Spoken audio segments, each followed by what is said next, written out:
On vous a refusé ce poste, ce contrat, cette opportunité que vous vouliez à tout prix, au point de pouvoir compromettre vos valeurs pour faire plaisir à votre patron, vos collègues ou vos pairs. Écoutez très bien, tout non n'est pas un obstacle pour votre avenir. Parfois, c'est Dieu qui te retire d'un combat qui n'est pas le tien.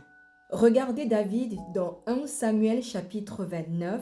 David voulait combattre aux côtés des Philistins, mais leurs chefs l'ont rejeté avec mépris. Qu'ils ne viennent pas au combat avec nous et qu'ils ne deviennent pas pour nous un obstacle, ont-ils déclaré.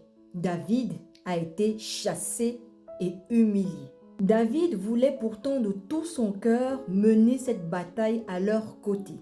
Mais Dieu a utilisé la colère des Philistins contre lui pour le renvoyer chez lui. Vous savez pourquoi?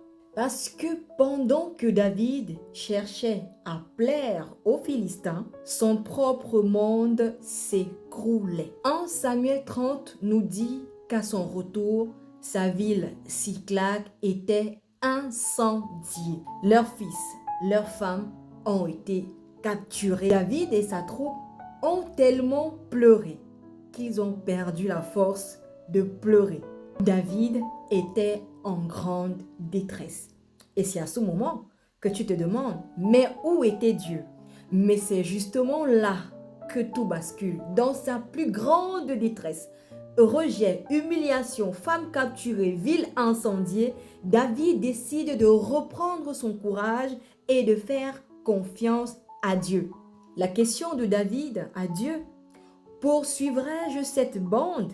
Et la réponse de Dieu est tombée parce qu'il répond toujours lorsqu'on lui demande tout. Dieu va répondre à David: poursuis-les, tu les rattraperas et tu sauveras les tiens. La leçon: si David avait été accepté par les Philistins à qui il voulait tant plaire, son monde se serait écroulé sans qu'il ne puisse rien faire.